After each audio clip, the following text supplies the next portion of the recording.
ध्यान दे, लड़की अपनी नाक सीधा करती जा रही है।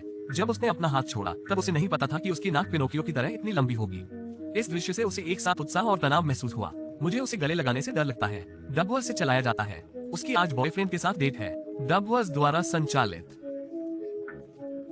बिना सोचे समझे उसकी नाक पर एक पिंपल निकल आया। इससे उसे अनजान महसूस हो रहा था, तो उसने जल्दी से पिंपल पर फेस क्रीम लगाने की कोशिश की, लेकिन उसे पता चला कि जितनी भी लगाव करे वो दाने को कवर नहीं कर पा रही थी। जब वो दुविधा में फंस गई तब उसने ऊपर देखा और उसके चेहरे पर एक छोटा सा गड्ढा देखा जो पिंपल से भरा था। जैसे चांद की सतह, वो अपने हाथों से उसे आगे पीछे रगड़ने में जल्दी में थी। उसने अपने चेहरे पर छोटे गड्ढे को गायब करने की कोशिश की। भाग्यशाली कि उसने सही कर लिया। उसे कॉन्फ्यूज होने लगा। वो अपनी नाक खींचने की कोशिश की। नाक असामान्य रूप से खींची गई थी और लंबी हो गई थी। डबवर्स से चलाया गया। खूबसूरत दिखने के लिए वोने एक बोल्ड आइडिया सोचा। उसे खुद को मैगजीन कवर जैसा बनाना था। वो भान खींची, नुकीली थोड़ी चुटकी लगाकर और आंखें फैलाकर उसे बड़ा करने की कोशिश की। फिर उसने सेब जैसी ठोड़ी उठाई। फिर उसने अपने होठों को चिपकाया। फिर उसने अपनी लंबी गर्दन को खींची। उसने अपनी टांगों को भी फैलाया ताकि वे और भी नाजुक लगे।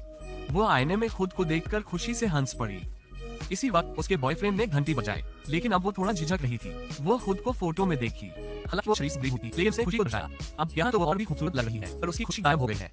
डबवर्स से चलता हुआ उसका बॉयफ्रेंड उसे खुशी से डेट पर ले गया। ये कहानी हमें बताती है कि सुंदरता सिर्फ दिखावे का बदलाव नहीं है, बल्कि दिल की चुनौती भी है। चाहे आप मोटे हो या पतले, अपने असली आप को हमेशा बनाए रखना चाहिए। सबसे जरूरी बात है कि आप अपनी आत्मिक खुशी को बरकरार रखें।